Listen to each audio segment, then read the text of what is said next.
दिनको 500 कमाउँदाखेरि 1 करोड रुपियाँ कमाउन कति समय लाग्छ होला? 1 करोड भागा 500 20,000 दिन लाग्छ। 1 वर्षमा 365 दिन हुन्छ। 20,000 भागा 365 दिन गर्दाखेरि 55 वर्ष।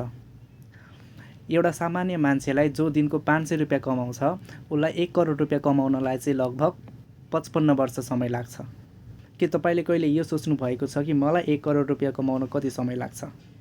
तपाईँले यो सोच्नुभन्दा अगाडि पहिला यो सोच्नुपर्ने हुन्छ कि म को हुँ र म यस्तो किन भनिरहेको छु। यदि यो प्रश्न हजुरहरूको दिमागमा उठेको छ भने म बताउन चाहन्छु कि म पनि हजुरहरू जस्तै एउटा सामान्य मान्छे हो, ज्याला मजदुरी गरेर कमाउने मान्छे हो। मेरो नाम चाहिँ नवीन हो। मेरो घर नेपालको झापा जिल्लामा पर्छ। म वैदेशिक रोजगारीको सिलसिलामा हालसालै लगभग 6 महिना अगाडि तत्काल कुवेतको एउटा निजी कम्पनीमा कार्यरत छु। स्यालेरी वर्करको रूपमा कार्यरत छु। यस्तो भनिरहँदा हजुरहरूको मनमा यो प्रश्न पनि उठ्न सक्छ कि मेरो स्यालेरी कति होला त? म हजुरहरूलाई बताउन चाहन्छु 1 करोड रुपियाँ भनेको 100 लाख हुन्छ। मेरो अहिलेको तत्कालको हालको स्यालेरीसँग जाँच्नु भयो भने चाहिँ 1 करोड रुपियाँ कमाउन मलाई 100 महिना लाग्छ। 1 वर्षमा 12 महिना हुन्छ। 100 महिनाले 12 ले भाग गर्दाखेरि लगभग 9 वर्ष। मलाई 1 करोड अहिलेको स्यालेरीसँग जाँच्दाखेरि मलाई 1 करोड रुपियाँ कमाउन 9 वर्ष लाग्छ। यो त एउटा अनुमानित हिसाब मात्रै हो।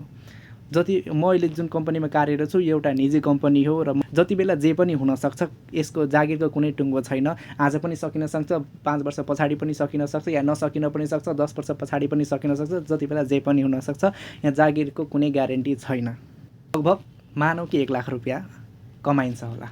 मैले निरन्तर 9 वर्षसम्म यो कम्पनीमा काम गरेँ भने 1 महिना पनि नछुटाइकन मलाई 1 करोड रुपियाँ कमाउन लगभग 9 वर्ष लाग्छ। अहिलेको उमेर 24 वर्ष छ र जब म 33 वर्षको पुग्नेछु त्यति बेला म 1 करोड रुपियाँ कमाएको हुनेछु। यदि यही कम्पनीमा यही स्यालेरीमा मैले 9 वर्षसम्म कन्टिन्युसली काम गरेँ भने।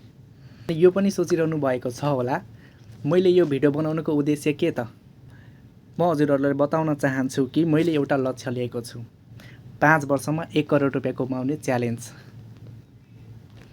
5 वर्षमा 1 करोड रुपियाँ कमाउने च्यालेन्ज। पत्याउनु भएन होला, मलाई पनि विश्वास त मलाई पनि लागिरहेको छैन। तर अबको 5 वर्षमा म 1 करोड रुपियाँ कमाउनको लागि गाँड खिच्न गइरहेको छु। डाइरेक्टली भन्दाखेरि चाहिँ 1 करोड रुपियाँ कमाउने मात्रै होइन, मैले कमाइसकेको थिएँ 1 करोड रुपियाँ मध्ये चाहिँ लगभग आधा 50 देखि 60% चाहिँ मेरो after 5 years it will be my net worth. मेरो चाहिँ एउटा कमाइसकेको 1 करोड रुपियाँ मध्ये चाहिँ 50 देखि 60 लाखसम्म चाहिँ मैले बचत गर्नेछु। मतलब त्यति मेरो सम्पत्ति हुनेछ अबको 5 वर्ष पछाडि। तर कसरी?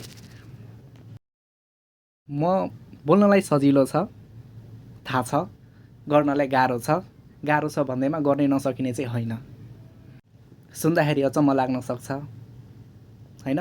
जोसँग पैसा छ, जोसँग लगानी छ, जोसँग ट्यालेन्ट छ, जोसँग कुनै स्किल्स छ, जसले राम्रो नाच्न आउँछ, गाउन आउँछ, या कुनै एक्स्ट्रा ट्यालेन्टहरू छ, तिनीहरूको लागि त पैसा कमाउनु एउटा कुनै पनि ठुलो कुरा होइन।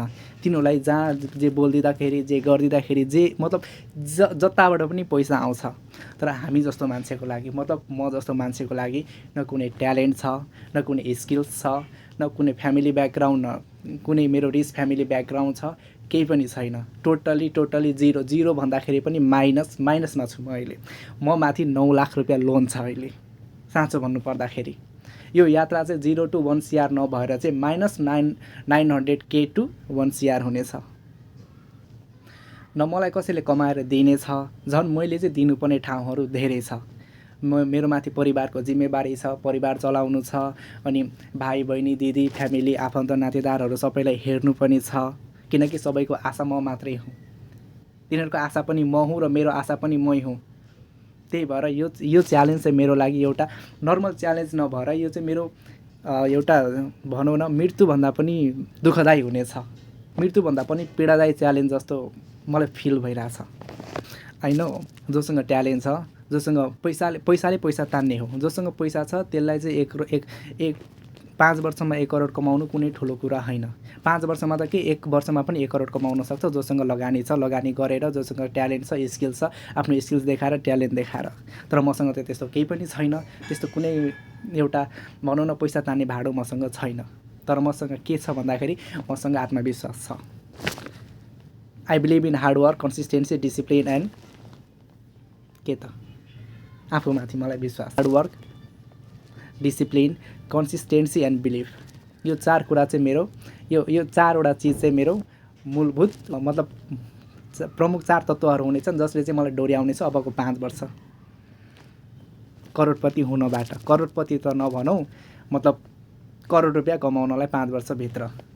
कमायो भन्दैमा सबै आफ्नै हुने त होइन, त्यसमध्ये धेरै खर्चहरू पनि हुन्छ, धेरैतिर पैसाहरू बाँडिन्छ, लोन तिर्नु छ, के गर्नु छ, अब बिहे पनि गर्नु छ। तर लप्परो भने म भगाउन चाहिँ सक्छु केटी। तर फेरि हामी त सोसँग लभ गर्ने को, त्यस्तो त छैन कुनै। हामीलाई कसैले मतलब हामी जस्तोलाई कसैले मन पराओस्, यदि परिहालेछ भने म भगाएर बे गरिदिन्छु। फेरि उसको पनि पैसा बाँच्यो, मेरो पनि पैसा बाँच्यो, बेको खर्च चाहिँ लगानी गरिदिने। फेरि बे गरौँ भन्दैमा चाहिँ दाइजो लिएर करोडपति हुने होइन नि। नो दाइजो। दाइजो चाहिँ म चाहिँ सहमति छुइनँ है। दाइजो लिनु हुँदैन, दिनु पनि हुँदैन, लिन्छन् दिन्छन् त्यो फरक कुरा हो, म चाहिँ लिँदैन। फेरि भन्छन् तिमीले नलिएर के हो त, घरको मान्छेले लिन्छ नि त। अनि म पनि त घरको हो, के म जङ्गलबाट आएको त मान्छे होइन भन्दाखेरि घरको मान्छेहरू त मानिहाल्छ नि, सिम्पल कुरा हो। मनाउनु सक्नु पऱ्यो।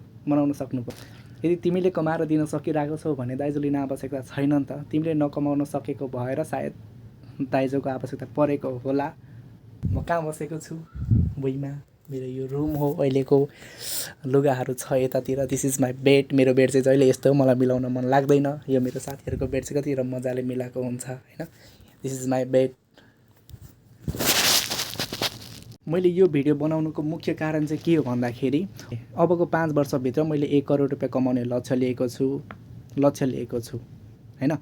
अनि अबको 5 वर्ष पछाडि चाहिँ ठिकै आजकै दिन लगभग ठिकै आजकै दिन फेरि म एउटा भिडियो लिएर आउँछु जसमा चाहिँ म तपाईँहरूलाई देखाउने छु कि मैले कति कमाएँ, कति गुमाएँ, या कति 1 करोड रुपियाँ पुगाउन सकेँ या सकिनँ या भनेर। त्यो फेरि 5 वर्ष पछाडि फेरि एउटा यस्तो भिडियो आउँछ। त्यो कहाँबाट आउँछ, कसरी आउँछ, कहाँ हुन्छु त्यति बेला म मेरो मलाई अहिले केही पनि थाहा छैन। मेरो अहिले कुनै प्लानिङ पनि त्यस्तो केही छैन। मलाई मन लाग्यो, मेरो मनमा लाग्यो, मलाई बनाउन मन लाग्यो, मैले बनाइदिएँ। अरू यो पुरा गर्नु मेरो त्यो अबको प्लान हुनेछ। कसरी पुरा गर्छु, मैले के गर्नुपर्छ पर्दैन, मलाई केही पनि थाहा छैन। त्यस्तो बिस्तारै हुँदै जान्छ, जे हुन्छ अब बिस्तारै हुँदै जान्छ। बोल्नलाई त सजिलो छ, गर्नलाई त हरेक कुरा गाह्रो होइन। अनि अबको 5 वर्षभित्र मैले 1 करोड रुपियाँ कमाउने बाचा गरेको छु। तर फेरि सबै बाचाहरू त पुरा हुने पनि होइन। कुनै बाचा पुरा हुन्छन्, कुनै हुँदैनन्। बाचा आफ्नो ठाउँमा चाहिँ गरिन्छ होइन। तर मैले बाचा गरेँ नि त। अब बाइचान्स मैले यो बाचा पुरा गरिनँ अरे, गर्न सकिनँ अरे, कुनै केही भयो अरे, पुरा गर्न सकिनँ, त्यति बेला त बाचा पुरा नगर्ने मान्छेलाई त सजाय पनि त मिल्नुपर्छ नि त। त्यति बेलाको सजाय चाहिँ के, त्यसको लागि पनि मैले राखेको छु। के भन्दाखेरि अबको 5 वर्षभित्र यदि मैले कुनै कारणवश यो बाचा पुरा गर्न सकिनँ, 5 वर्षमा 1 करोड रुपियाँ बाचा कमाउने बाचा पुरा गर्न सकिनँ भने चाहिँ त्यति बेला मेरो सजाय स्वरूप मैले जति पैसा कमाएको हुन्छु, हिसाब त हुन्छ नि त। त्यति बेला म प्रत्येक 3-3 महिनामा मेरो आम्दानी र खर्चको हिसाबहरू लिएर आउनेछु। त्यति बेलासम्म हिसाब त हुन्छ नि त। त्यसको 2.79% चाहिँ मेरो जिल्लाको कुनै एउटा वृद्ध आश्रममा मैले दान गर्नुपर्ने हुन्छ।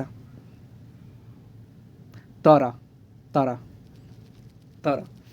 बाइचान्स केही गरेर मैले केही गरेँ, धेरै परिश्रम गरेँ, मेहनत गरेँ, आफूमा विश्वास गरेँ कि कुनै बाटोहरूबाट इलिगल्ली होइन है, लिगल्ली मैले 5 वर्षमा 1 करोड रुपियाँ कमाएँ अरे होइन। यहाँ सजाय छ मैले बाचा नगरेको ठाउँमा, बाचा पुरा गर्न नसकेको ठाउँमा। यदि बाचा पुरा गरेको ठाउँमा त फेरि पुरस्कार पनि त हुनु पर्यो नि त, सजायले मात्र त हुँदैन। पुरस्कार स्वरूप चाहिँ त्यति बेला अब हेर्नुहोस् न, सजाय यति राम्रो छ, वृद्ध आश्रममा जति कमाएको त्यसको 2.79%, 2.99% दान हुन्छ भने बाचा पुरा गरेको खण्डमा झन् कति राम्रो पुरस्कार हुन्छ होला त। त्यो चाहिँ अहिले म भन्दिनँ। त्यो जब पुरा हुन्छ, जब गरिसकिन्छ त्यति बेला नै थाहा हुन्छ। त्यो चाहिँ के मतलब त्यति बेला चाहिँ मैले के चाहिँ पुरस्कार स्वरूप आफूलाई के काममा चाहिँ के गर्छु होला भनेर त्यति बेला थाहा हुन्छ। अहिले नभनौँ, त्यो सस्पेन्समा छ। यो भिडियो बनाउँदै थिएँ लेखेर होइन। अनि मैले चाहिँ साथीसँग फेरि 20,000 लोन मागेको, अहिले 1 रुपियाँ छैन मसँग। अनि साथीले भन्छ 10-15 दिन पछाडि हालिदिन्छु अरे म। चल गोजीमा 1 टेका छैन, म सपना हेर्दैछु 5 वर्षमा 1 करोड रुपियाँ कमाउने। 5 वर्षमा हामी जस्तो मान्छेले 1 करोड रुपियाँ कमाउनु चाहिँ होइन, जो चाहिँ ज्याला मजदुरी गरेर यहाँसम्म पुगेको छ होइन, जोसँग न कुनै ट्यालेन्ट छ न कुनै स्किल छ होइन, जिरो इन्भेस्टमेन्टमा होइन, कमाउँदै जोड्दै गरेर आफ्नै बलमा आफ्नै मेहनत र परिश्रमले 5 वर्षमा 1 करोड रुपियाँ कमाउने लक्ष्य लिनु भनेको त आफ्नो मृत्युलाई जित्नु बराबरको सफलता प्राप्त गर्नु हो नि त। आफ्नो मृत्युलाई जित्नु बराबरको मेहनत चाहिँ गर्नुपर्ने हुन्छ र म आफ्नो मृत्युलाई जित्न पनि तयार छु। त्यसको लागि म चाहिँ आफूलाई त्यो अनुसारले प्रिपरेसन गर्नेछु। 5 वर्षमा 1 करोड रुपियाँ कमाउनु मुखले बोलेको जस्तो सजिलो चाहिँ छैन। यसको लागि हामीले धेरै प्रपर प्लानिङहरू गर्नुपर्ने हुन्छ, धेरै सेक्रिफाइसहरू गर्नुपर्ने हुन्छ, अनुशासनमा बस्नुपर्ने हुन्छ, हार्डवर्क, डिसिप्लिन, कन्सिस्टेन्सी, डेडिकेसन सबै चिज चाहिन्छ। जति एउटा होइन सफलता प्राप्त गर्नको लागि जति पनि चिजहरू हुन्छ यसमा चाहिँ हामीले अप्लाई गर्नुपर्ने हुन्छ। बोलेको भरमा कामहरू हुने भए त जसले पनि जे पनि गर्न सक्थ्यो नि, तर बोलेको जस्तो कुराहरू गर्न त्यति सजिलो चाहिँ छैन। त्यसको लागि मेहनत चाहियो, परिश्रम चाहियो, धेरै कुराहरू त्याग्नुपर्ने हुन्छ, छोड्नुपर्ने हुन्छ, अँगाल्नुपर्ने हुन्छ। त्यसको लागि होइन स्ट्रगल गर्नुपर्ने हुन्छ, प्रपर प्लानिङ चाहिन्छ, माइन्डसेट चाहिन्छ, आफूमा विश्वास हुनुपऱ्यो र त्यो सबै म अप्लाई गर्नेछु यो 5 वर्षको लागि। चाहिँ यो मेरो लागि मात्र नभएर म जस्ता हजारौँ युवाहरू छन् जो चाहिँ स्ट्रगल गरिरहेछन् र केही गर्ने सोचिरहेछन्, तिनीहरूको लागि एउटा मोटिभेसनको उदाहरण बन्न सकिन्छ।